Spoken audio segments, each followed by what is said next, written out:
पाकिस्तानची आर्थिक परिस्थिती एवढी खराब आहे, 30% लोकांना तिथे अन्न मिळत नाही, एकच टाइम लोक जेवण करतात। असा देश काय दुश्मनी करणार आहे आणि काय युद्ध करणार आहे? आणि त्यामुळं या टिप्पणीवर फार लक्ष देऊ नका। माननीय प्रधानमंत्री मोदीजींनी अत्यंत कडक कायदेशीर कारवाई पाकिस्तानच्या विरुद्ध करण्याचा निर्णय घेतला आहे।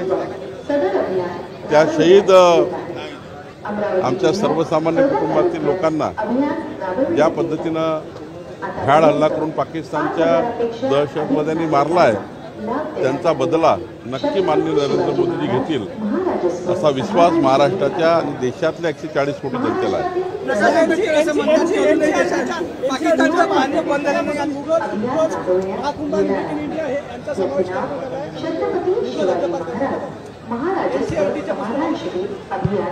नाही, मी आता बघितलं ना, मी बघून सांगेन। प्रकाश आंबेडकर असं म्हणतात की अजूनपर्यंत पाकिस्तानचं पाणी बंद झालं नाही, केंद्र सरकार जे आहे ते देशातल्या लोकांना चुकीची माहिती देत आहे।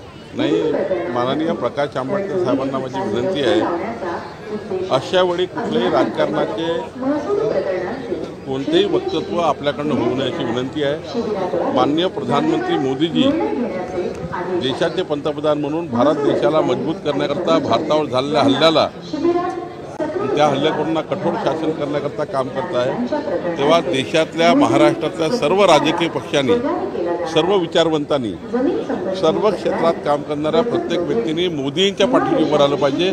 कारण देशाच्या अस्तित्वाचा प्रश्न आहे, देशाच्या सुरक्षेचा प्रश्न आहे आणि म्हणून कुठल्याही पद्धतीचे असे चुकीचे स्टेटमेंट करून भारताच्या जनतेला डिमॉरलाइज करू नये। एकंदरीत मोदीजींच्या नेतृत्वामध्ये मजबूत भारत निर्माण झाला पाहिजे। याकरता सर्वच पक्षाच्या लोकांनी मोदीजी जे काही स्टेप उचलणार आहेत, जे केंद्र सरकार स्टेप उचलणार आहे, त्याच्या पाठीशी खंबीरपणे राहिलं पाहिजे। महायुतीमधल्या दोन नेत्यांमध्ये, दोन मंत्र्यांमध्ये चुकी आहे, ज्यामध्ये योगेश कदम असतील आणि दुसरीकडे भाजपचे नितेश राणे। योगेश कदम असे म्हणतात की नितेश राणे यांनी माझ्या मतदारसंघात येऊन शहाणपणा शिकवला। काही स्थानिक वाद असतात, त्यावर मी प्रतिक्रिया देणे योग्य नाही।